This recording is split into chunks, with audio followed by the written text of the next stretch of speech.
Title: How a Woman Silenced the Strongest Man in Africa.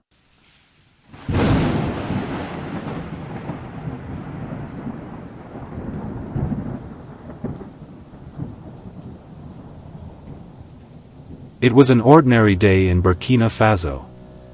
The capital moved with its usual rhythm, children ran through the markets, traders shouted over prices, and motorbikes buzzed through traffic. President Ibrahim Traoré had just returned from Accra. His heart was heavy with thoughts about African unity, broken promises, and hope. As his convoy drove through a dusty side of the city, something unusual happened. A woman stepped out onto the road, right in front of his armored car. She wasn't afraid. She walked calmly, barefoot, her eyes fixed on the tinted window. The guards moved quickly, hands ready. But the president rolled down the glass. She stared directly at him and spoke. "You think you're leading Africa, but do you know what Africa needs?" Her words were soft, but they hit like thunder. Before he could speak, she turned around and walked into the crowd. The president sat in silence. Something about her presence disturbed the air around him. He returned to the palace, but her words echoed louder than the national anthem. Security couldn't find her. No name. No picture. She vanished. That night, Ibrahim couldn't sleep. For the first time in a long time, he felt unsure. Who was she? A visionary? A prophet? A spirit? Or just a very brave woman? And why did she speak like she knew his heart? Sleep had become a stranger to him. For 3 nights, Ibrahim walked alone through the palace halls. He had faced enemies, survived threats, and stood in rooms filled with world powers. But now, he couldn't shake a barefoot woman's gaze. He called his intelligence chief. Find her. Teams scanned footage, questioned bystanders, reviewed satellite images. Nothing. The woman didn't exist. Or perhaps, she wasn't meant to be found. Meanwhile, his speeches lost their energy. His usual fire dimmed. He wasn't himself. Ministers noticed it. His mother prayed quietly. A week later, while driving through the same route again, he noticed something on the sidewalk. A drawing on the wall. A woman's face with words underneath. Real power listens before it speaks. His heart raced. He stopped the car and got down. It was her. Someone had drawn her. Same eyes. Same calm face. He took a photo and ordered the wall preserved. That night, he sat by the window, looking out at the city. What did she mean by, "Do you know what Africa needs?" He had always believed he knew. But now, he began to doubt. Was he really hearing his people? Or was he just speaking louder than them? Weeks passed. The country moved on. But Ibrahim didn't. Every morning, he stared at the drawing. Every night, he replayed her voice. One afternoon, he left the palace without security. Disguised in plain clothes, he walked the streets where she appeared. People greeted him without knowing who he was. He bought roasted corn, sat under a tree, and watched. A little boy approached him. "Are you looking for the wall woman?" He froze. "Yes. She's real. But she doesn't show herself to everyone." The boy smiled and ran off. He followed him into an alley. Empty. Then he saw it, another message written on an old door. "Power that forgets pain is no longer power." Goosebumps ran down his arm.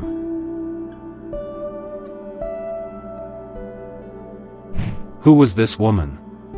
The next day, he returned to the palace and wrote in his journal for the first time in years. "I have led soldiers. I have fought battles. But I'm not sure I've ever truly led hearts." He didn't know he was being watched. From a rooftop nearby, a woman in a long shawl stood. Quiet. Still. Watching. Waiting. Because her next move wasn't to speak again. It was to reveal. The president began wandering on weekends, wearing a cap and old jacket. His guards hated it. He insisted. This time, he walked into a small bookstore in a forgotten part of the city. Dust lined the shelves. A woman behind the counter nodded politely. He picked a book on African revolutions and flipped through the pages. Halfway in, something fell out. A folded letter. No name. Just 3 words on the front. Keep reading, Ibrahim. His hands trembled. He looked around. No cameras. He opened the note. The story you seek is not in history. It is hidden in forgotten faces, broken mothers, stolen dreams. Come to the hill at sunset. No signature. But the handwriting was familiar. He remembered it. It matched the graffiti. She was still watching him. Guiding him. That evening, against protocol, he climbed the hill near the old train tracks. At the top, no one waited. Just a piece of cloth tied to a tree. Her shawl. And under a rock, another letter. Truth is not told in parliament. It is whispered in pain, in prisons, in villages. He sat there until nightfall, eyes burning with questions. This wasn't a game. This was a mission. And he wasn't leading it anymore. Ibrahim returned to the palace, but nothing looked the same. Not the walls, not the men in suits, not even the national flag. For the first time, he realized how distant power can feel from people's pain. He sat with his military advisors that morning, but his mind was still on the hill, the cloth, the letters. One of them noticed. Mr. President, are you all right? He nodded, but inside, he was lost in thought. That evening, he did something rare. He called his driver and asked to visit a rural village, one that hadn't seen a president in decades. No official motorcade, he said. The villagers were shocked. Children ran barefoot to see him. Elders stood with mixed feelings, respect, but hesitation. He asked to sit with them under the mango tree. They shared their stories. A woman with one eye told him how her farm was taken.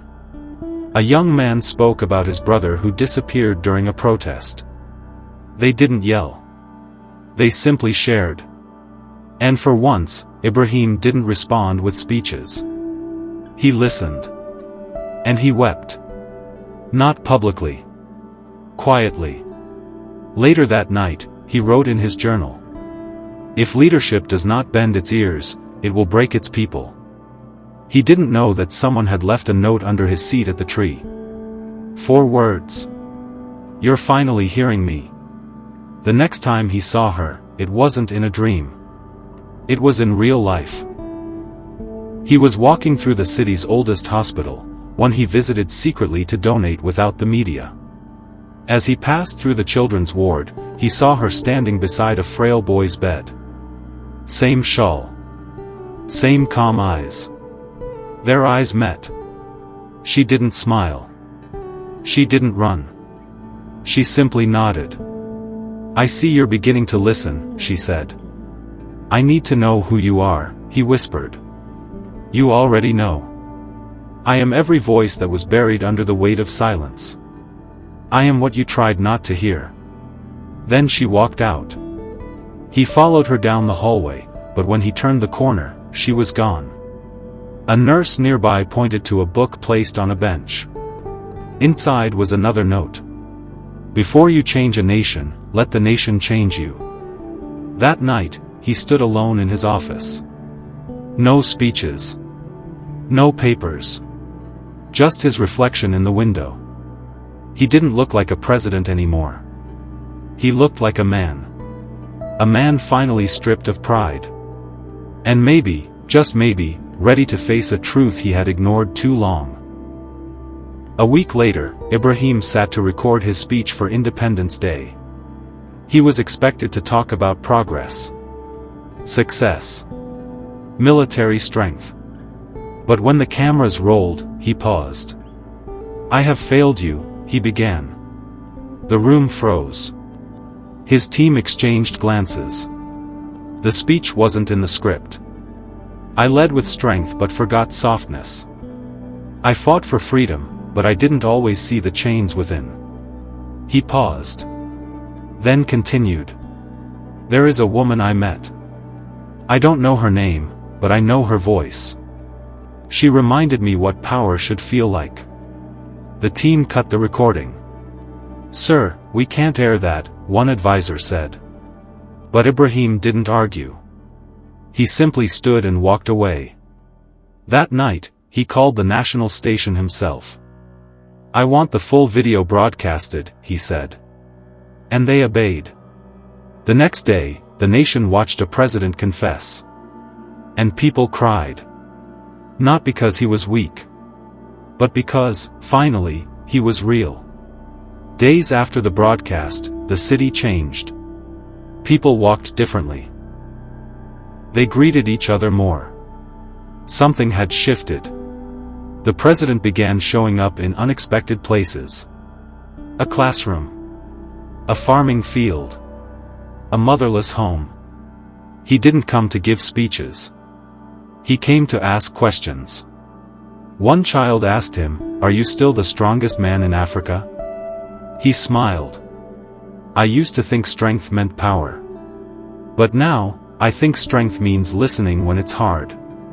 The crowd clapped. But deep down, Ibrahim was searching. Not just for the woman, but for something inside him that had long been missing.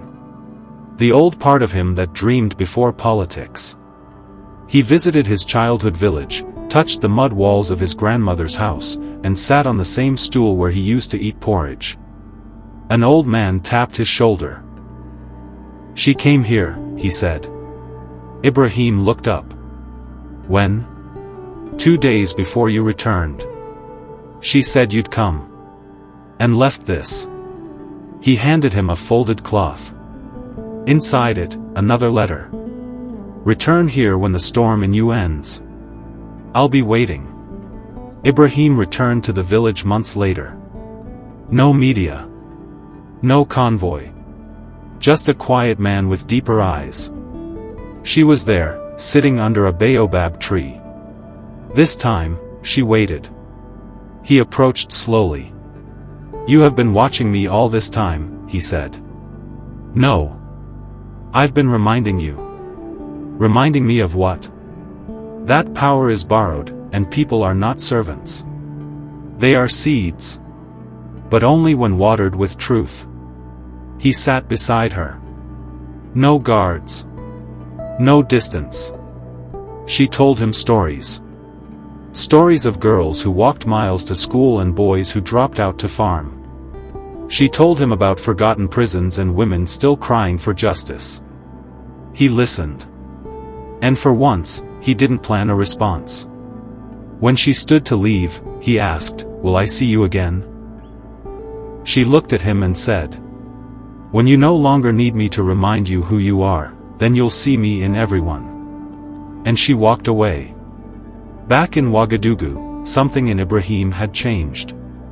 The soldier in him was still alive, but quieter now. He no longer saw war as guns and bullets, but as hunger, silence, and forgotten wounds. He began reforms, not with loud declarations, but quiet actions. He released political prisoners no one dared mention.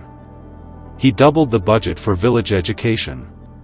He removed advisors who were loyal to power, not truth.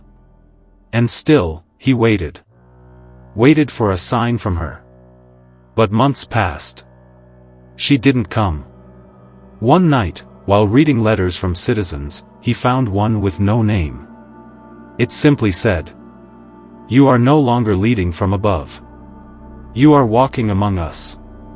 That is enough." He folded it and placed it in his journal. He knew it was her. Her words.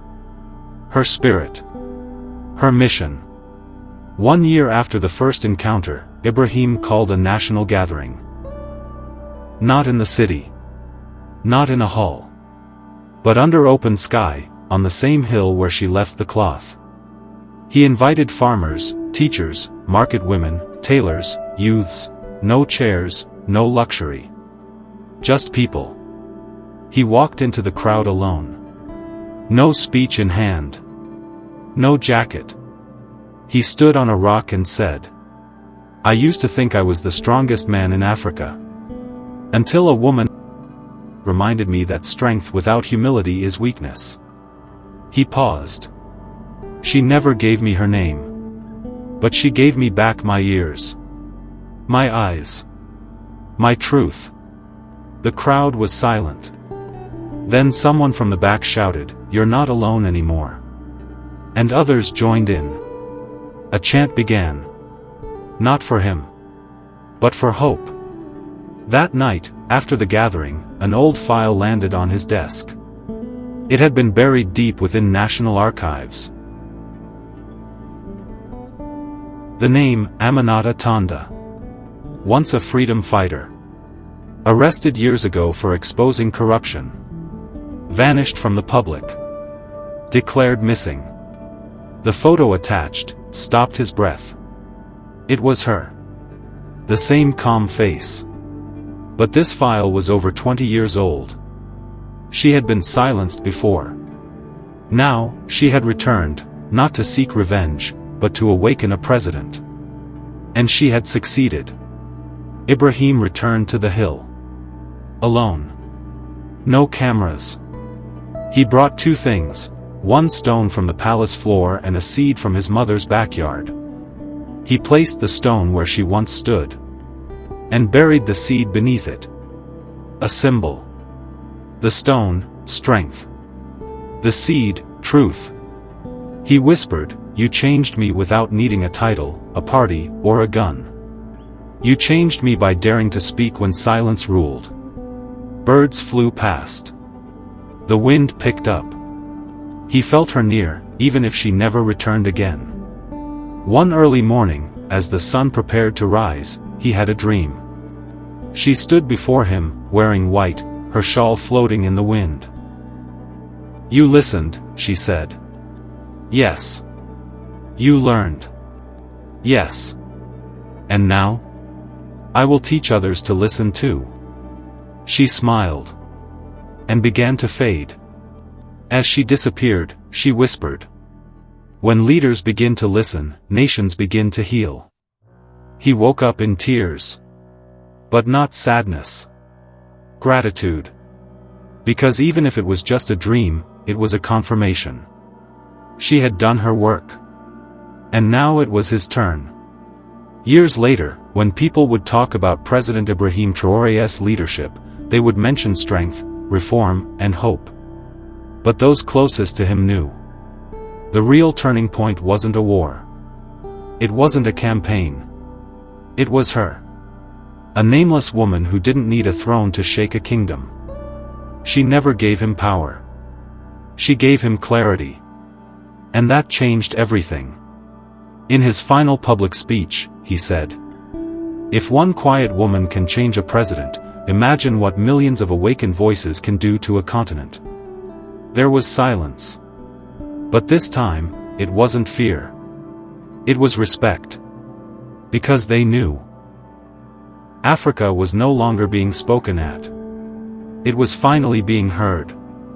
And that all began with a woman who spoke once, and was never forgotten.